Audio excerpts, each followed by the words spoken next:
Seek perfection of character. Be faithful. Endeavor. Respect others. Refrain from violent behavior. These are the words that we always recite after karate training. We call them the dojo kun. In this video, I will tell you the meaning of each statement. The first one, seek perfection of character. If you look at the original translation, the Japanese translation, it really means to perfect your own individuality. That's the very core of karate. It's not really to appear macho by beating someone up. It's actually to develop yourself, your character. In karate, when you practice the techniques, you start becoming aware of how you move your body. Each body part is very important, even the eyes. We had a training drill one time when we were asked to look in a particular direction because the way you look at your surroundings can influence your performance. Second statement, be faithful. When we say be faithful, you have to do your best to protect the way, the right way, your way. Yes, in karate, you try to find your own way of defending yourself and fighting for others. And if you ever find your way, you have to do what it takes to protect it. If you see someone doing bad things, be brave enough to stop the habit. Break the habit, not the person though. So that is what it means to be faithful. And then third, endeavor. When you say endeavor to endeavor, it's kind of redundant if you look at the Japanese translation. Where we say endeavor to endeavor, never stop yearning. Ambition should always be there. The ambition to improve. Even when you grow to be maybe as old as 90, especially centennial year 100, endeavor should still continue to run in your veins. Respect others. When you say respect others, you honor their dignity. You recognize their value in this world, no matter who they are. Others include even your enemies, people you don't like or even hate. That's ironic though. So some will think karate is used as a means to a means of self-defense and to means of fighting, but we're asked to respect others. Yes, respect can be shown in many ways. In my perspective, my concept of respect has grown throughout my years of training. I started karate 2011 and it has been 8 years ever since I've started.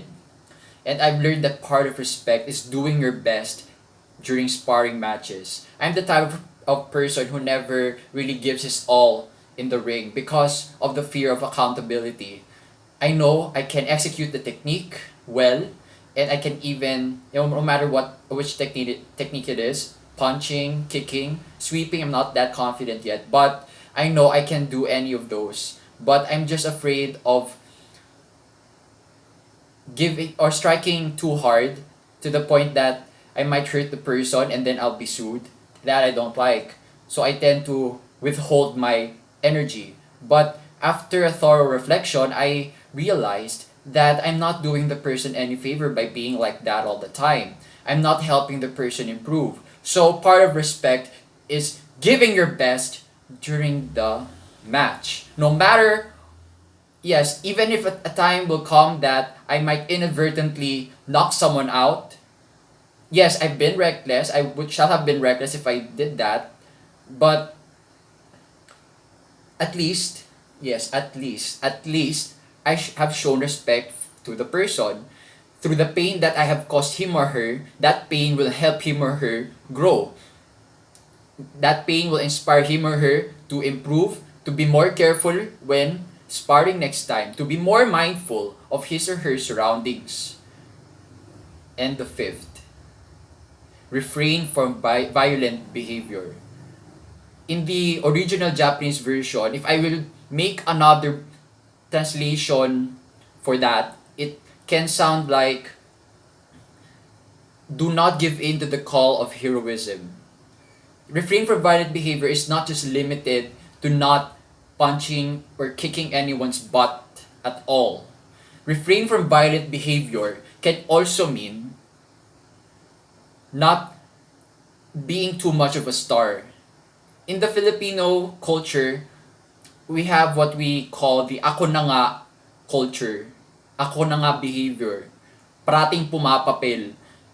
The other person is the person's job, yet other people will take that job away from him or her and do it instead just because he or she could not do it properly.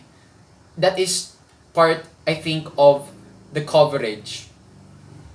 When we want to refrain from violent behavior, we should also not, we should not be show stealers. It's the person's time to shine. Let the person face his or her battle.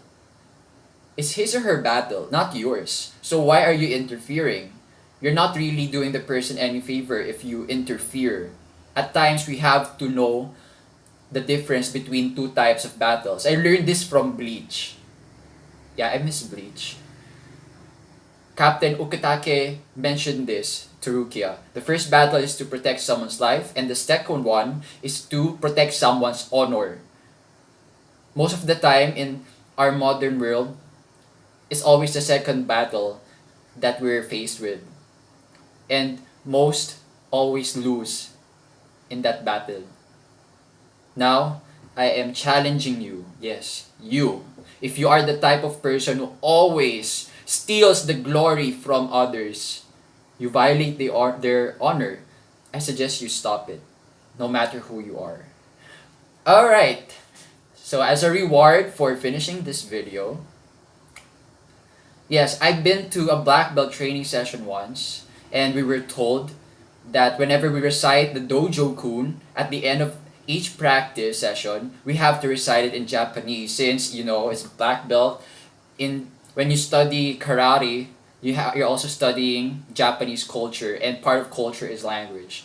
And through my habit of listening to the Japanese version of the dojo-kun, I finally mastered it. So here goes.